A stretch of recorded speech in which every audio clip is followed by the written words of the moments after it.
Hola, buenas tardes a todos. Bueno, en este tutorial voy a estar hablando sobre los puntos más importantes para que puedan tener en cuenta respecto a los casos, en este caso de mala praxis.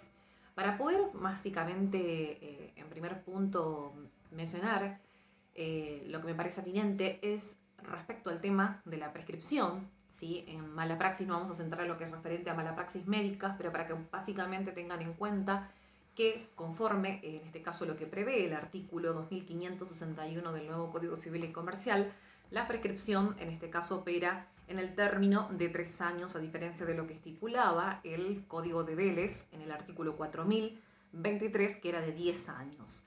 Suspensión de la prescripción, que no es lo mismo claramente que la interrupción. En la interrupción lo que implica es que el tiempo, de alguna forma, lo que hace es detenerse y el plazo vuelve a contarse de cero, no así con la suspensión de la prescripción, en donde veremos que lo que se provoca de alguna forma es una redundancia, una suspensión de tipo temporal, pero los plazos, en este caso el plazo sigue computándose, ¿sí?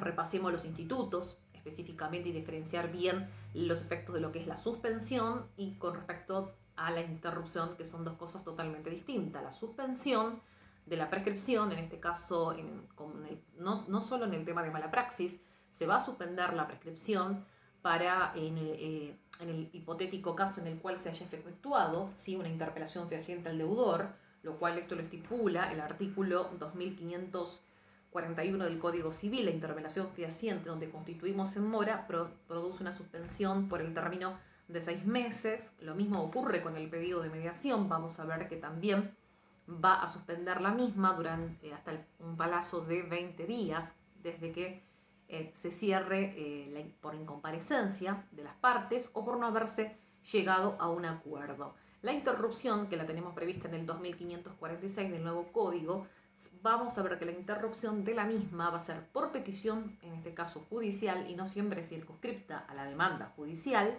El pedido de beneficio de litigar sin gasto también interrumpe la prescripción, y lo mismo también la intervención del querellante o la figura del particular damnificado según nos encontremos en capital o en la provincia, en este caso de Buenos Aires. Querellante sería bajo capital, en la figura de capital, y en la provincia de Buenos Aires particular damnificado. Y también la interrupción de la prescripción puede ser por arbitraje conforme lo normado por el 2548 del Código Civil y Comercial.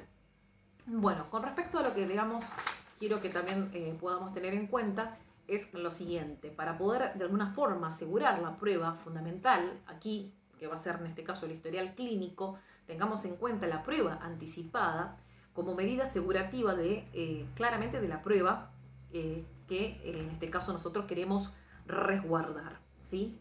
Esto básicamente también lo que tenemos que tener en cuenta, que para el caso de iniciar una prueba de tipo anticipada no va a estar sujeto a todo lo que son diligencias claramente preliminares y también medidas de tipo preparatorias, no están sujetos a un pedido de mediación previo y obligatorio.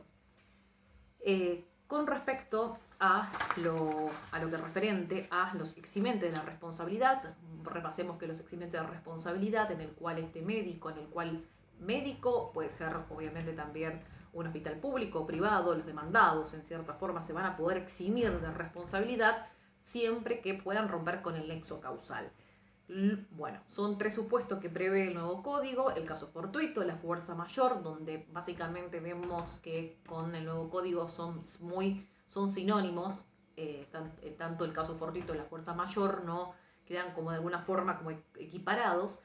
Y por otro lado, también tenemos como eximente de responsabilidad lo que es el hecho del tercero por el cual deba responder, es decir, aquel paciente que en este caso ha sido intervenido quirúrgicamente por un médico, en el cual obviamente esa persona haya provocado daños, ¿sí?, en la salud de ese paciente. Eso dice que el médico, obviamente actual, que lo está tratando después de que hayan quedado ciertas, por así decirlo, irregularidades en cuanto al accionar de ese médico anterior, lo va a eximir de responsabilidad a este nuevo médico. Bien, si lo trasladamos también desde el ámbito profesional nuestro de abogados, también el abogado que haya intervenido en un juicio de primera instancia no va a ser de alguna forma en donde vemos que quizás no ha llevado a que ese expediente, no sé, específicamente hayan decretado una caducidad de instancia y viene a intervenir un letrado posterior, claramente que no va a responder por lo que haya actuado el anterior letrado, ¿sí? En una instancia anterior. Bueno, pero no me quiero detener en la parte de la responsabilidad profesional, en este caso del abogado, sino que más que nada estamos hablando de la responsabilidad profesional médica, pero doy estos ejemplos para que ustedes los puedan tener en cuenta. Otro eximente de responsabilidad también va a ser el hecho del damnificado, lo que anteriormente era la culpa de la víctima. Con respecto a lo que tiene que ver con los factores, en este caso de imputación, vamos a ver que tenemos la imprudencia, que es cuando en realidad se hace más de lo que se debe, es decir, aquel paciente que, por ejemplo, fue en este caso a un consultorio médico a realizarse una cirugía de tipo explorador y le terminan, el médico al hacer esa cirugía exploradora termina viendo que hay un tumor y lo saca, lo extrae y termina provocando la muerte del paciente, o sea, actúa por demás sin tomar las medidas que correspondan. Bien, ese es el que hace de más, el imprudente. El negligente, la negligencia, que es otro factor de imputación, es cuando se hace de menos, no se toma nada de los recaudos. Puede ser por acción o por omisión. Y por otra parte también tenemos la impericia, que es la falta de conocimientos en la especialidad para la cual uno está diplomado. Bueno, lo que voy a básicamente, digamos, ahora hablar de esta cuestión que me parece muy importante, ¿sí? Es que tengamos en cuenta con respecto a lo referente a lo que tiene que ver con el historial clínico médico, ¿no? También la importancia que trae aparejado el hecho de que podamos hacerlo nosotros como abogados, arbitrar todos los medios que sean necesarios para poder secuestrar el historial clínico, ya sea a través de la prueba anticipada o quizás también lo podamos hacer mucho más rápido de la esfera penal, en este caso realizando, formulando la correspondiente denuncia penal, ¿sí? Ahora, con respecto a la responsabilidad, en este caso del profesional, si uno me pregunta la responsabilidad del profesional, vamos a ver que la responsabilidad es de tipo, en principio, subjetiva, ¿sí? Con estos factores de imputación que estuvimos hablando de negligencia, de imprudencia e impericia, y que va a ser de alguna forma, por así decirlo, como objetiva en principio, en dos supuestos. Uno de ellos va a ser cuando tenga que responderse por los hechos del dependiente, o también, en este caso, diríamos otro supuesto de que va a ser objetiva, cuando se refiere al vicio o riesgo que implique. Vicio más que nada, para mencionar que tengan en cuenta, conforme al artículo 1757. Cuando me refiero a este tema de lo que sería el vicio del 1768 del nuevo Código Civil y Comercial, un ejemplo de ello es por cuando un médico va a tener una responsabilidad objetiva por el vicio, por ejemplo, en el hipotético caso de que el mismo, en este caso al momento de realizar una operación, haya utilizado sangre que estaba contaminada, por ejemplo, por HIV. Entonces, ahí podemos encontrar un ejemplo de responsabilidad de tipo objetiva, ¿sí? Pero en principio la responsabilidad va a ser, en este caso, de tipo subjetiva, salvo estos dos supuestos que estaba mencionando anteriormente. En cuanto a lo que tenga que ver con la obligación del médico, conforme al 174 del nuevo código, va a ser una obligación de medio. Esto también, empezamos de nuevo, desde el principio general va a ser obligación de medio, porque claramente el médico va a arbitrar todos los medios necesarios para que ese paciente se pueda curar y para que en casos extremos se pueda salvar la vida del mismo, ¿bien? Pero solamente vamos a ver la excepción a esta regla en el 774 inciso C, donde aquí sí la obligación va a ser de resultado, distinta a la que estamos mencionando al principio general, cuando el mismo se haya comprometido a un resultado eficaz, que haya un resultado que prometió cumplir. Y esto puede ser en los casos, por ejemplo, donde se contrata a un profesional para que realice, por ejemplo, la cirugía de lo que sería la vasectomía, en este caso, o lo que sería, por ejemplo, la ligadura de trompas, ¿sí? Y termina la mujer de alguna forma teniendo un hijo. Entonces ahí hablamos de una obligación netamente de resultado y no obligación de medio. Pero en principio general, obligación de medio, excepción, obligación de resultado para este tipo de casos en donde de alguna forma tiene que garantizar un determinado resultado. Y lo mismo con el tema de la responsabilidad, es subjetiva en principio como general, pero con esta excepción, estas particularidades que mencionaba anteriormente, donde va a responder por el vicio de las cosas conforme el 1768, que me parece fundamental e importante que lo pueda volver, en este caso, a recalcar. Bien, lo que quiero detenerme en cuanto a lo referente a la mala praxis, generalmente uno siempre circunscribe la mala praxis desde el punto de decir, sí, bueno, va a responder el médico que de alguna forma, en este caso terminó, sí, provocando la muerte de su paciente y que no tomó las medidas que correspondan porque ella actuó, como vuelvo a repetir, con imprudencia, con negligencia o con impericia, pero en realidad no vamos a limitarlo solamente a la mala praxis entendida solamente desde ese punto, es decir, bueno, que tengamos que llegar al caso de sí, de que el paciente falleció o en todo caso de que le haya provocado otros daños irreversibles a la salud. También tenemos la mala praxis, de alguna forma, por defecto de información, ¿sí? ¿Y por qué hago hincapié de la mala praxis por defecto de información? Porque esto también es un nuevo paradigma que se viene para que nosotros podamos ampliar el espectro en esta cuestión y no circunscribirnos solamente a la mala praxis y decir, mala praxis va a tener que ver siempre en el caso de que tenga que morir el paciente. No, no necesariamente tenemos que pensar de la muerte del paciente o de los daños que le haya generado en su salud una intervención que no haya sido llevada a cabo correctamente. Vamos a hablarte también de la mala praxis por defecto de información y justamente acá es importante el deber de información, ¿sí? En este caso que tiene el médico con respecto a su paciente, lo cual es un derecho para el mismo. Este deber de información que se traduce en el llamado consentimiento informado,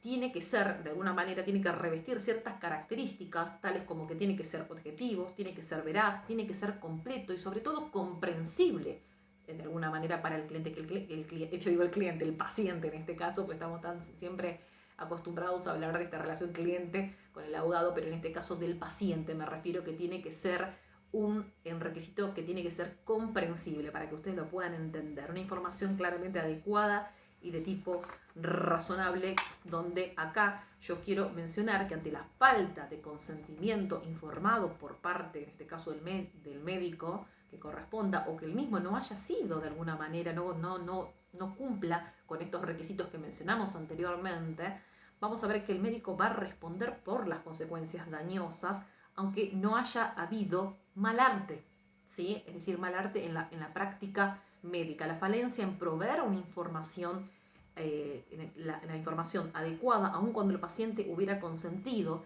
el tratamiento, autoriza a apreciarlo como una práctica que entraría dentro de una práctica negligente. Y el médico debe responder por las consecuencias, en este caso dañosas, que se hayan provocado. El consentimiento informado, que lo vamos a definir como esta declaración de voluntad expresa por parte del paciente, emitida luego de recibir información que, repito, debe ser clara, precisa y adecuada respecto a su estado de salud, al procedimiento propuesto con especificación de los objetivos perseguidos, beneficios esperados del procedimiento, riesgos, molestias y efectos adversos, ¿sí? Nadie puede ser sometido a ningún tipo de intervención, en este caso quirúrgica, como tampoco también en los casos de exámenes o tratamientos de tipo clínico, sin el consentimiento libre e informado, que es fundamental. Y en el caso que el paciente no lo pueda prestar, lo tendrá que hacer, lo suplirá de alguna forma el representante legal, el cónyuge, el conviviente o el pariente o allegado que acompañe al paciente, ¿sí?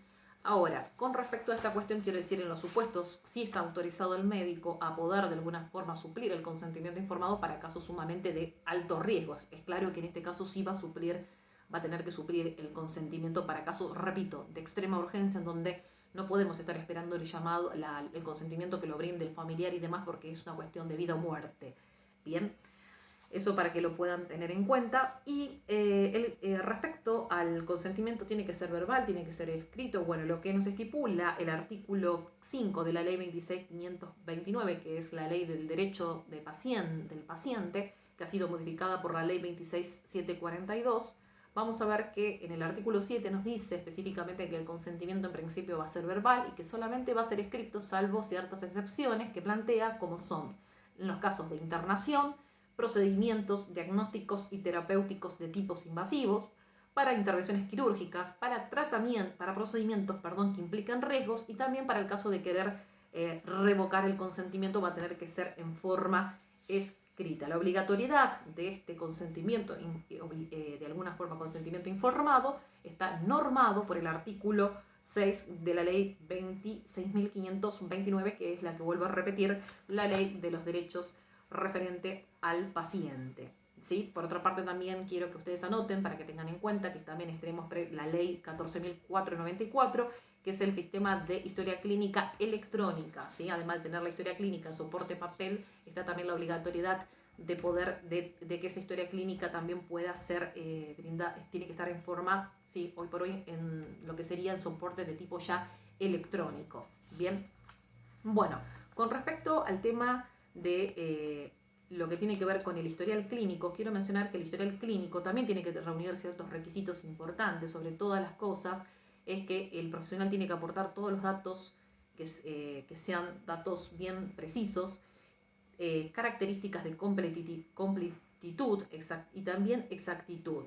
¿Sí? Son presupuestos fundamentales para la funcionalidad de lo que es el historial clínico.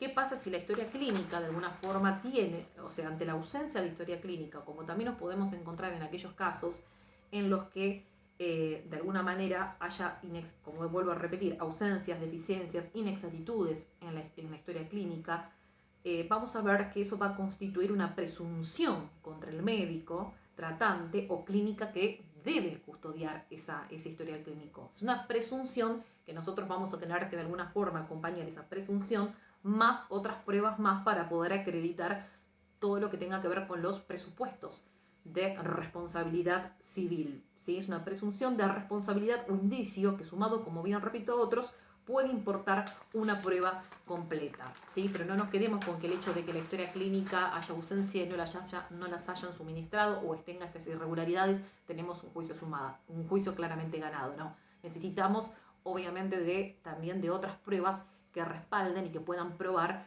la responsabilidad. ¿Sí? Específicamente los presupuestos de responsabilidad civil, el factor de atribución, en este caso ya sea porque actuó en forma negligente, imprudente o por impericia, el daño, el nexo causal entre el hecho y el daño, todo esto y la antijuricidad tienen que estar probados. ¿Sí? Bueno, para terminar básicamente en lo referente a lo atinente a malapraxis médicas, porque más que nada quiero que ustedes puedan básicamente tener los puntos más prácticos, porque es mucho lo referente a malapraxis, ¿sí? Pero tengamos en cuenta también los deberes del médico, donde lo tenemos en la ley 26.529 que mencionaba y en la 17.132 de confidencialidad o secreto profesional de información al paciente, que es lo que estuvimos mencionando, de asesoramiento o consejo, de requerir el consentimiento informado, de llevar debidamente el historial clínico en debida forma, de actuar en forma diligente, de realizar las prácticas necesarias para mantener la vida del paciente y una conducta exigida por el ordenamiento, de abstenerse a asegurar resultados, lo que es no al charlatanismo, de asegurar cosas que son claramente que no se van a poder cumplir. Bueno, estos son puntos que tengamos que tener en cuenta como un resumen de los deberes del médico, que es lo que también estábamos analizando anteriormente, ¿no? Bueno, creo que esto es lo que de alguna forma le va a servir para que ustedes puedan, en cierta forma, tener puntos principales a la hora de un juicio de mala praxis. Y lo que quiero también que tengan en cuenta, más que nada, es el orden de responsabilidad, ¿no? Porque acá, más allá de todo, en un orden de responsabilidad van a estar primeramente el profesional o el equipo de profesionales que hayan intervenido. En segundo lugar, la institución, ¿sí? Ya sea el sanatorio público o de tipo privado. Y por otra parte, en tercer lugar, va a ser el ente financiador, es decir, la obra social, la empresa o de medicina prepaga. Por un orden, estamos hablando de responsabilidad, primero el profesional, segundo la institución, sanatorio u hospital público, privado, lo que fuere, y después el ente financiador, ya sea la obra social, repito, o empresas que sean de medicina prepaga. Bien, ahora, con respecto a lo que quiero mencionar también, recordemos que de este tema del secreto profesional que estaba mencionando el hecho de que esto también implica una configuración de que haya sea una violación a esta cuestión, implica obviamente un ilícito en los términos del 156 del Código Penal también, para que lo tengamos en cuenta. Bueno, básicamente estos son los puntos fundamentales y bueno, espero que les haya servido. Nos encontraremos en otro tutorial que estaremos subiendo seguramente referido a amparo de salud y también otros videos que van a tener que ver con el derecho netamente laboral y que van a estar subidos próximamente. Les mando un saludo a todos.